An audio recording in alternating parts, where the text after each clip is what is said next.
Kembali bersama saya, Urbanisasi pada program Obrolan Hukum Indonesia. Kali ini kita akan membahas mengenai hukum perikatan. Hukum perikatan yang akan kita bahas hari ini adalah asas dan pengertian hukum perikatan dalam lapangan pekerjaan profesi notaris. Pada kesempatan ini akan disampaikan oleh rekan kita, yaitu Uli Bali, yang akan menyampaikan terkait dengan asas dan pengertian hukum perikatan. Namun sebelum disampaikan materi tersebut, terlebih dahulu saya meminta kepada sahabat Obrolan Hukum Indonesia untuk memberikan like, subscribe, dan komen, serta jangan lupa untuk menekan tombol lonceng di bagian atas channel ini. Terima kasih dan saya persilahkan. Akta di bawah tangan itu yang pertama bentuknya bebas, dan yang kedua pembuatannya tidak harus di hadapan pejabat umum yang berwenang. Dan yang ketiga, akta di bawah tangan tetap mempunyai kekuatan pembuktian selama tidak disangkal oleh pembuatnya. Dan yang keempat, dalam hal harus dibuktikan, maka pembuktian tersebut harus dilengkapi juga dengan saksi-saksi dan bukti lainnya. Oleh karena itu, biasanya dalam akta di bawah tangan sebaiknya dimasukkan 2 orang saksi yang sudah dewasa untuk memperkuat pembuktian. Selanjutnya, saya akan membahas tentang asas-asas hukum dalam perikatan. Yang pertama, asas kebebasan berkontrak. Dalam pasal 1338 KUH Perdata yang menyebutkan bahwa segala sesuatu perjanjian yang dibuat adalah sah bagi para pihak yang membuatnya dan berlaku sebagai undang-undang bagi mereka yang membuatnya. Cara ini disebut juga sebagai sistem terbuka. Artinya bahwa dalam membuat perjanjian, para pihak diperkenankan untuk menentukan isi dari perjanjiannya dan sebagai undang-undang bagi mereka sendiri. Dengan pembatasan, perjanjian yang dibuat tidak boleh bertentangan dengan undang-undang, ketertiban umum, dan norma kesusilaan. Sebagai contoh, Andi ingin bekerja pada suatu perusahaan dengan kontrak kerja sebagai berikut. Yang pertama, bekerja mengikuti peraturan yang berlaku. Yang kedua, jam kerja aktif yaitu dimulai dari jam 9 pagi hingga jam 5 sore. Dan yang ketiga, pekerja akan mendapatkan kontrak bekerja dalam perusahaan selama 3 tahun dan mendapat perlakuan sesuai dengan hak dan kewajibannya. Dan aturan yang keempat, jika melanggar pekerja siap menerima sanksi yang berlaku atau pemberhentian masa kerja. Jika Andi ingin bekerja pada perusahaan tersebut, maka Andi bersedia menerima kontrak tersebut dengan perusahaan. Dan dari itu Andi juga mendapatkan perlindungan hukum pekerja dari hukum negara. Biasanya kontrak tersebut berjalan setelah persetujuan kedua belah pihak dan mulai bekerja pada perusahaan tersebut. Untuk asas yang kedua, yaitu asas konsensualisme. Artinya bahwa perjanjian itu lahir pada saat tercapainya kata sepakat antara para pihak yang terlibat mengenai hal-hal yang pokok dan tidak memerlukan sesuatu formalitas. Sebagai contoh, perusahaan jasa akan menyewa suatu tempat usaha seperti ruko untuk dijadikan sarana pembelajaran khusus mengemudi. Maka pemilik perusahaan tersebut biasanya menyewakan ruko dengan syarat sebagai berikut. Yang pertama, pembayaran untuk penyewaan ruko lebih lanjut harus membayar 1 bulan sebelum masa kontrak bangunan habis.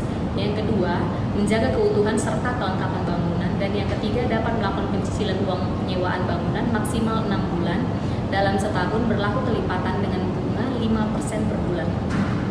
Dalam menjalankan syarat dan ketentuan yang berlaku, penyewa berhak mendapatkan seluruh fasilitas yang disediakan maupun yang disewakan.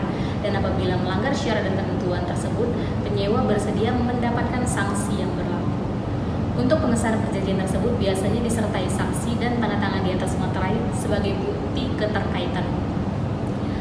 Untuk asas yang ketiga, yaitu asas kepastian hukum atau pacta sunt servanda. Perjanjian sebagai suatu figur hukum harus mengandung kepastian hukum. Kepastian ini dianggap sebagai kekuatan mengikat dari perjanjian tersebut, yaitu sebagai undang-undang bagi para pihak.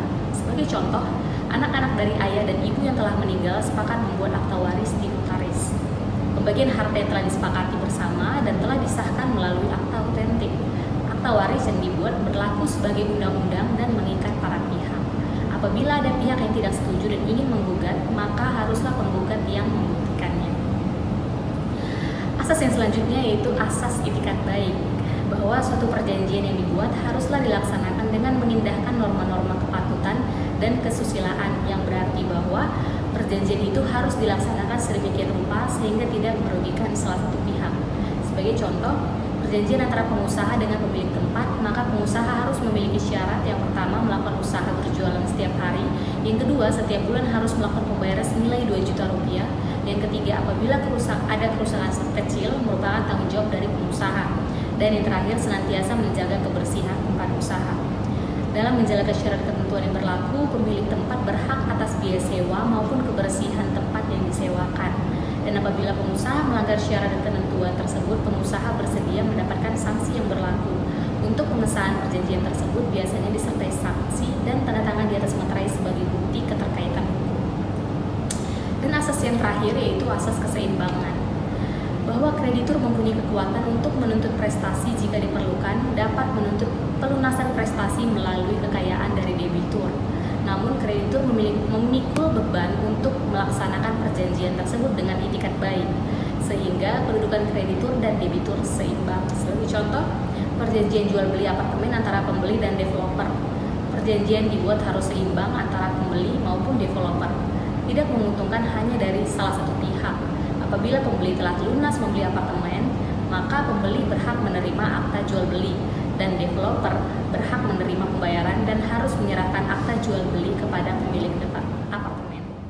Demikian materi yang disampaikan oleh rekan kita, Saudari Bali Ulida. Bila mana ada pertanyaan atau hal-hal yang belum dimengerti atau ada hal yang ingin disampaikan, ditanyakan dalam program Obrolan Hukum Indonesia, kami persilahkan untuk memberikan pertanyaan-pertanyaan di bawah channel ini.